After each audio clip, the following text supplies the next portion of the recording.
E agora nós vamos para perguntas e respostas. Pastor, existe só um arcanjo ou há vários arcanjos? Nós queremos dizer que existem vários arcanjos.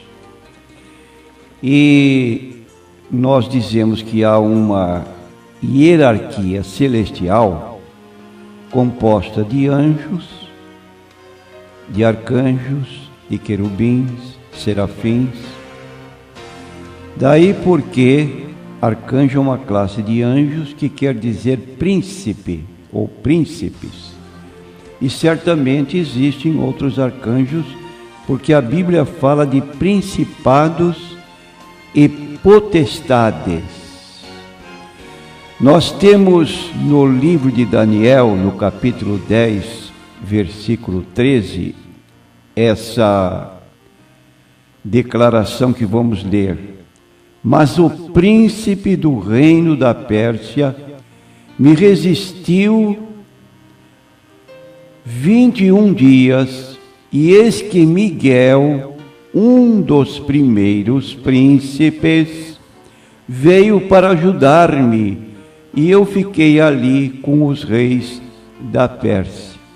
Então, como Miguel é tido como um dos primeiros príncipes, nós dizemos que Miguel é somente um dos arcanjos celestiais.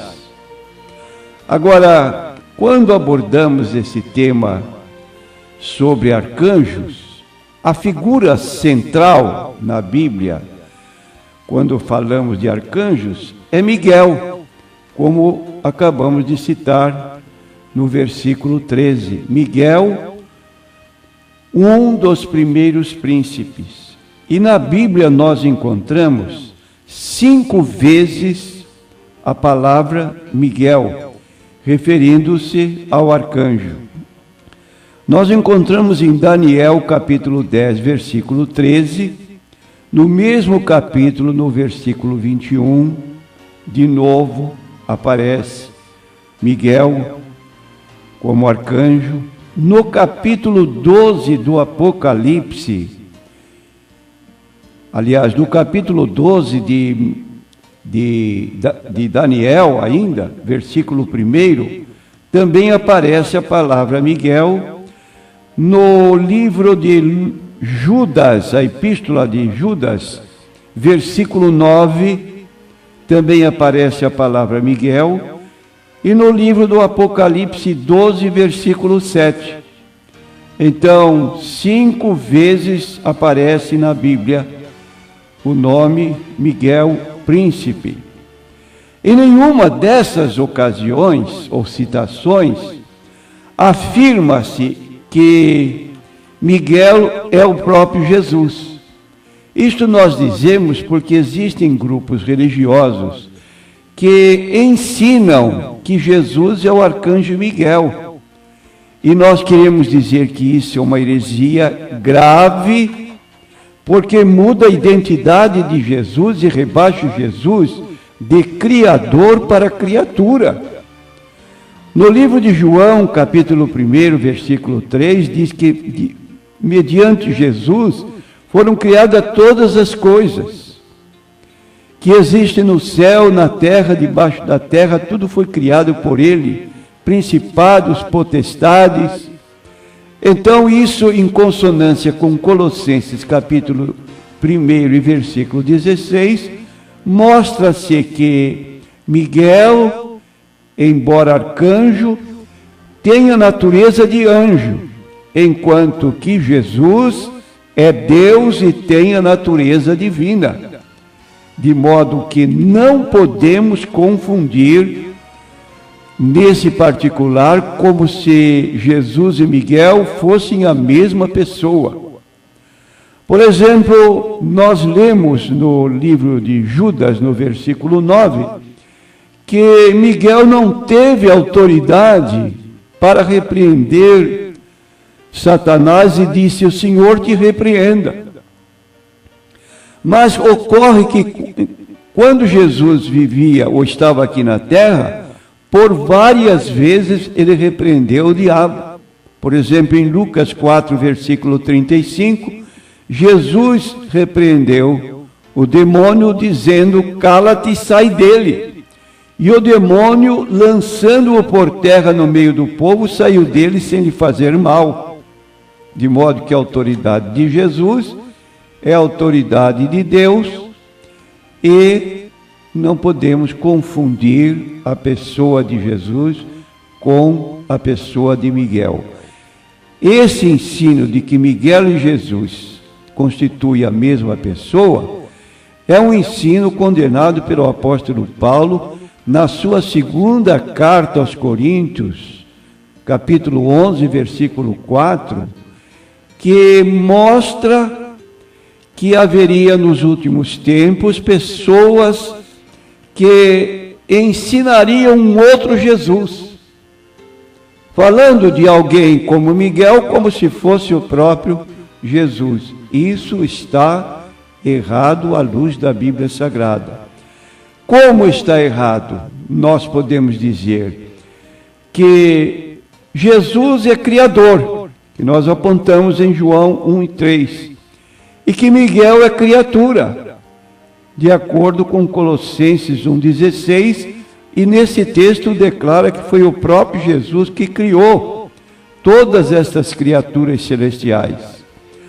Uma segunda diferença é que Jesus é adorado pelos anjos, como se aponta em Hebreus capítulo 1, versículo 6, quando introduz seu primogênito à terra habitada, ele diz que todos os anjos de Deus o adorem. Concluindo que Miguel é um dos anjos criados e declarando que todos os anjos adoram o Senhor Jesus, nesse meio está o próprio Miguel, que adora o Senhor Jesus Cristo. Então, enquanto Miguel não pode ser adorado, como nenhum anjo pode, como se lê em Apocalipse 22, 8 e 9, quando João se prostrou diante do anjo, que mostrava as coisas que iriam acontecer futuramente, ele se prostrou e o anjo o repreendeu: não faças tal, eu sou conservo teu e de teus irmãos, adora a Deus. Enquanto na Bíblia, no livro do Apocalipse, Jesus é chamado Senhor dos Senhores, Apocalipse 17, 14, Miguel é apenas um príncipe entre príncipes, Daniel 10 e 13. Ainda outra observação é que Jesus é chamado o Rei dos Reis e o Senhor dos Senhores, em 1 Timóteo 6 e 15, enquanto Miguel é o príncipe dos judeus, de acordo com Daniel 12, versículo 1.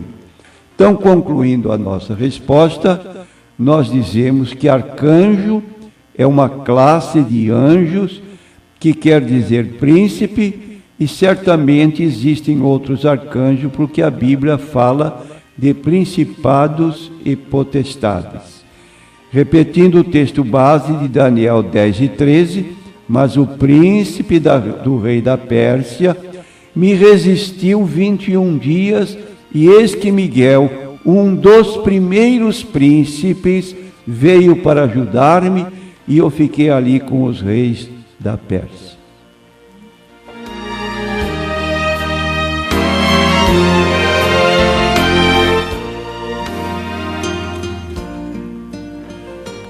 Pastor, o que a Bíblia diz sobre o karma? Karma é uma palavra, é um conceito teológico encontrado em antigas religiões, como o budismo e hinduísmo. E essa palavra karma é a ideia de que como alguém vive sua vida vai determinar a qualidade de vida dessa pessoa quando, segundo os que creem na reencarnação, essa pessoa reencarnar. Em outras palavras, se alguém deixa de ser egoísta e é gentil e santo durante sua vida, essa pessoa vai ser recompensada ao reencarnar, que na linguagem dos espíritas brasileiros, ela tem um sentido, e na linguagem dos teólogos do budismo e hinduísmo, eles usam outra palavra, que é a chamada metempsicose. Metempsicose é uma doutrina segundo a qual a pessoa pode reencarnar regredindo. Se hoje é um ser humano, pode voltar no corpo de um animal. Já o espiritismo kardecista não aceita essa posição de regresso, de retorno à vida animal, mas apenas na vida humana, e assim há essa pequena diferença entre os dois grupos que creem na doutrina da reencarnação.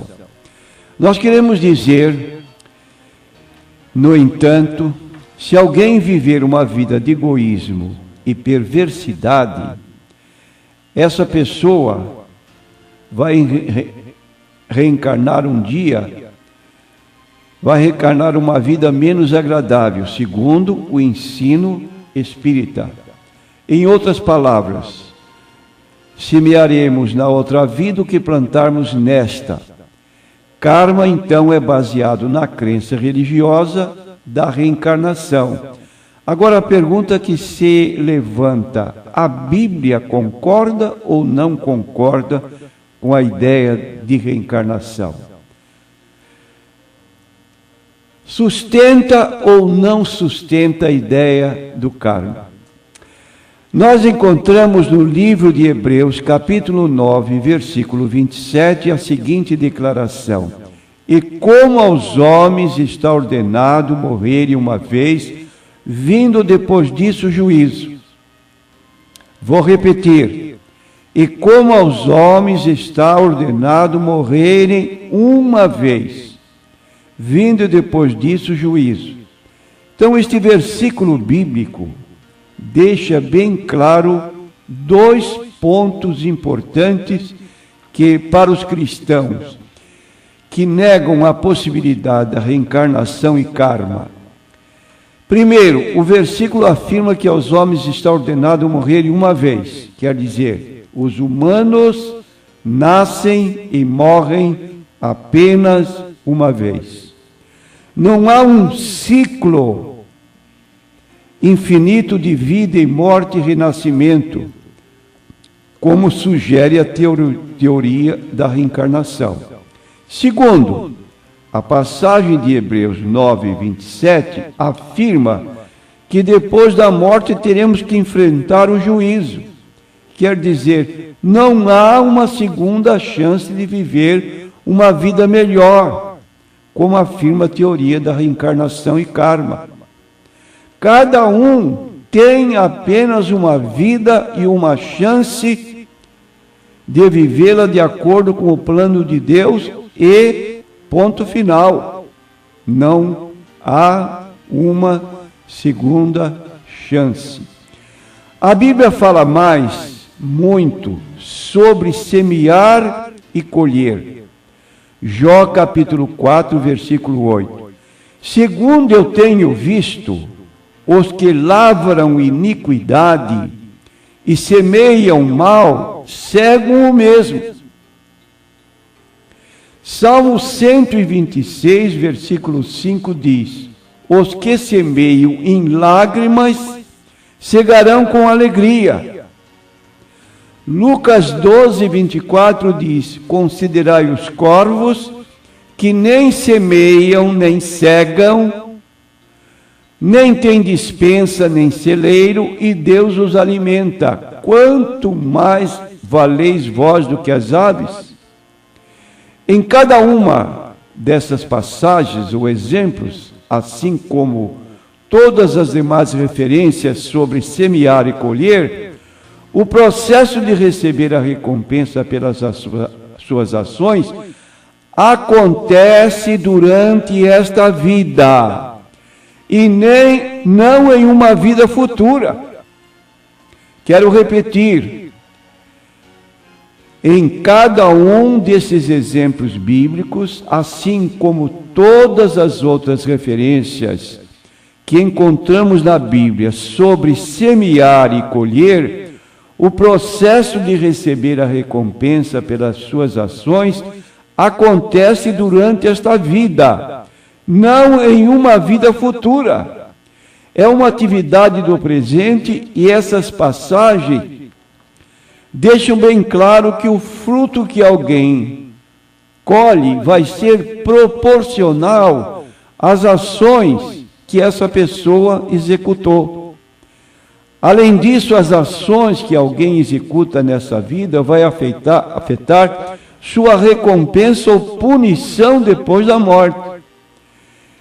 Essa vida depois da morte não é um renascimento ou reencarnação em outro corpo aqui na terra, ou é sofrimento eterno no inferno, de acordo com Mateus 25, 46, ou é vida eterna no céu com Jesus, o qual morreu para que pudéssemos viver eternamente com Ele. Esse deve ser o foco da nossa vida aqui na terra. O apóstolo Paulo escreveu em Gálatas, capítulo 6, versículos 8 e 9, porque o que semeia na sua carne, da carne ceifará corrupção, mas o que semeia no Espírito, do Espírito ceifará a vida eterna. E não nos cansemos de fazer bem, porque a seu tempo ceifaremos, se não houvermos desfalecidos. Concluindo, precisamos sempre lembrar que foi a morte de Jesus na cruz que resultou na colheita da vida eterna para nós. E que é fé em Jesus que nos vai dar acesso a essa vida eterna. E o apóstolo Paulo, em Efésios capítulo 2, versículos 8 e 9, diz: porque pela graça sois salvos por meio da fé, e isto não vem de vós, é dom de Deus, não vem das obras para que ninguém se glorie. Ao estudarmos a Bíblia, podemos concluir que o conceito de reencarnação e karma é incompatível com o que a Bíblia ensina sobre a vida, morte e o plantar e colher da vida eterna. Logo, tenhamos cuidado para que busquemos na Bíblia resposta para as nossas dúvidas. E nesse particular do karma, é isto que a Bíblia ensina a respeito.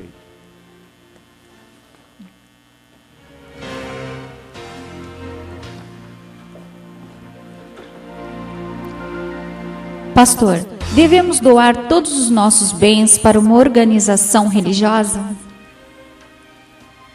O texto bíblico de Mateus 19, versículos 16 e 17, Atos 2, 42, 44 e Atos 4, 35, tem sido usado por muitos para fazer que a pessoa doe tudo o que possui ao seu grupo religioso. Imagine só que esta mesma pessoa, depois de doar, por exemplo, uma pessoa que tem uma casa, única casa, é a herança da família, não tem problema com aluguel. Ela muitas vezes é motivada, quando vai a determinados cultos, a dar a casa que possui, e não pensa que ela futuramente terá que viver agora de aluguel, quando a aposentadoria dela é pequena, que não dá nem para cobrir o aluguel. Foi o que nós lemos na reportagem da revista Veja. Ora, viver como pedinte pelas ruas dos grandes centros urbanos, atrás de donativos, não para ela, mas às vezes para a própria igreja. Não é isto que a Bíblia ensina. A Bíblia, no capítulo 9 do livro de 2 aos Coríntios, e no versículo 7, ela define como deve ser a nossa contribuição. Cada um contribua segundo propôs no seu coração, não com tristeza ou por necessidade, porque Deus ama ao que dá com alegria. Então aí está um exemplo apontado pelo apóstolo Paulo, que a oferta ou a coleta ou o dízimo deve ser partir de um coração espontâneo, segundo propôs no seu coração, não com tristeza ou por necessidade, porque Deus ama o que dá com alegria. Agora, é verdade que a Bíblia fala a respeito de um jovem que veio procurar Jesus e lhe perguntou: bom mestre, que devo fazer para conseguir a vida eterna? Aí Jesus falou para ele dos mandamentos, ele declarou que tudo tinha observado desde a sua meninice. Então Jesus lhe disse: agora te falta apenas uma coisa, vai, vendo o que tens, reparto pelos pobres e vem e segue-me. E ele se retirou triste porque possuía muitas propriedades, muita riqueza. Então algumas pessoas se baseiam nesse exemplo bíblico para justificar certos apelos financeiros que deixam certos ouvintes numa situação bem difícil financeiramente falando.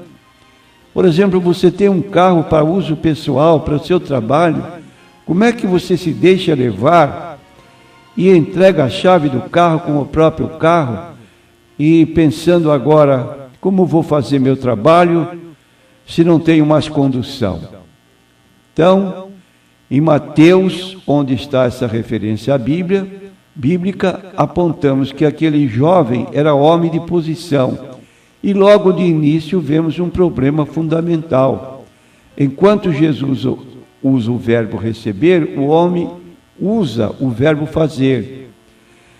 O jovem tinha a impressão errada de que podia ganhar a salvação por meio do esforço pessoal. Afinal, ele estava acostumado a ter tudo o que queria por ser rico e ainda jactava-se de cumprir a lei. Mas Jesus coloca o dedo no problema dele. No fundo, aquele jovem era um transgressor da lei. Por quê? Porque era um idólatra. Qual era o Deus dele? Ele tinha feito o dinheiro seu Deus, tentando adorar a Deus e a Mamon, quando Jesus disse: ninguém pode servir a dois senhores, e, consequentemente, não podia ele servir a Deus e a Mamon ou a riqueza. Em 1 João 5,21 diz a Bíblia: filhinhos, guardai-vos dos ídolos.